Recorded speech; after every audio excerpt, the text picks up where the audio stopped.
Hello everyone, technical শিউলি YouTube চ্যানেলে তোমাদেরকে আরও একবার স্বাগত। তো আজ আমি ডিসকাস করব যাদবপুর ইউনিভার্সিটির অ্যাডমিশনের। আজকে হচ্ছে আজ 4/6/2026 আজকে last date.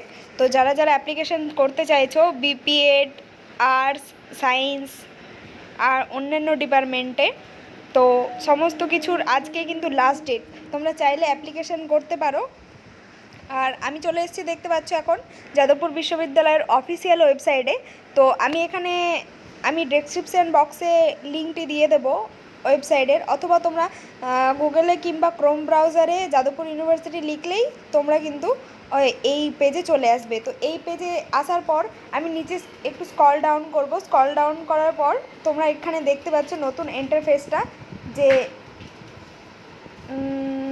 View all notification. তো এখানে ক্লিক করবে। ক্লিক করার সাথে সাথে তোমাদের কিন্তু একটি নতুন পেজ ওপেন হয়ে যাবে।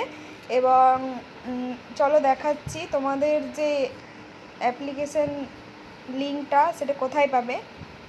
নেক্সট করবে। নেক্সট করার সঙ্গে সঙ্গে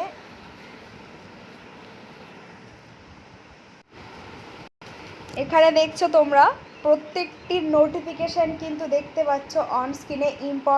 অল ইম্পর্টেন্স, ঠিক আছে। তো প্রথমটা তোমাদের বলবো, প্রথমটা হচ্ছে অ্যাপ্লিকেশান ফর বিএ অনার্স, মানে ব্যাচেলার অফ অনার্স। আর্টসের যতগুলো লিঙ্ক আছে এখানে তোমরা ক্লিক করলে সমস্ত পেজে চলে যাবে।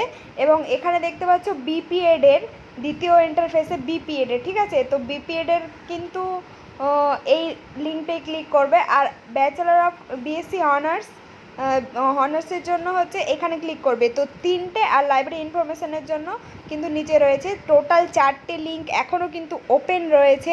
তোমরা কিন্তু এখনও চাইলে অ্যাপ্লিকেশন করতে পারো। আজকেই কিন্তু লাস্ট ডেট। তো যারা দেখছো আজকের ভিডিওটা, তো তাড়াতাড়ি অ্যাপ্লিকেশন করে ফেলো।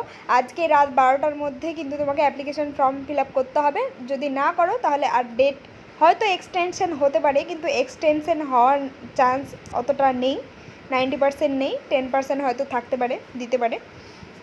আর অনেকে কমেন্টে আমাকে বলছিলে বিপিএডের কোশ্চেন কীভাবে, মানে বিপিএডের কোশ্চেন কীরকম হয়, আর হচ্ছে বিপিএডের কোশ্চেনের সম্বন্ধে একটু বলি। যে বিপিএডের কোশ্চেন তোমার যে গ্র্যাজুয়েশনের যেই সাবজেক্ট ছিল সেটা, বিপিএডের কোয়ালিফিকেশান হচ্ছে তোমার গ্র্যাজুয়েশনে যেই সাবজেক্টটা ছিল সেটার থ্রুতে তোমাকে এক্সাম দিতে হবে। আর স্পোর্টস রিলেটেড কিছু কোশ্চেন থাকবে, সেগুলো তোমাকে কিন্তু ফিল আপ করতে হবে। আর তোমাকে অন্তত ডিস্ট্রিক্ট লেভেলে খেলে থাকতে হবে, অর্থাৎ সার্টিফিকেট থাকতে হবে যে তুমি ডিস্ট্রিক্ট লেভেলে উইনার হয়েছো। এবং স্টেট লেভেল, ন্যাশনাল লেভেলে থাকলে তো আরও ভালো। তো যে সমস্ত ক্যান্ডিডেটরা এরকম রয়েছো, তোমরা অবশ্যই চাইলে এই বিপিএড কোর্সে অ্যাপ্লিকেশন করতে পারো। আর সায়েন্সের জন্য তো এই ছিল, এটা হচ্ছে অল ভিডিও। আমি স্টেপ বাই স্টেপ একটা ভিডিও নিয়ে আসছি, আজকেই নিয়ে আসবো। তো তোমরা দেখতে থাকো। তো thank you for watching this video. আজকের নোটিফিকেশান এইটুকুই ছিল। পরবর্তী যদি তোমরা কিছু জানতে চাও, কমেন্ট সেকশানে অবশ্যই কমেন্ট বক্স অন করা থাকলো, তোমরা ওই কমেন্ট বক্সে কমেন্ট করতে পারো। সেই অনুযায়ী আমি তোমাদের কমেন্টের রিপ্লাই দেবো, অথবা আমি নতুন করে আবার ভিডিও নিয়ে আসবো তোমার কমেন্টের থ্রু। তো thank you for watching this video. Thank you everyone. সকলকে অসংখ্য ধন্যবাদ চ্যানেলের সাথে যুক্ত হওয়ার জন্য। আর নতুন নতুন ভিডিও পেতে চ্যানেলটিকে অবশ্যই ফলো করো। তো থ্যাংক ইউ।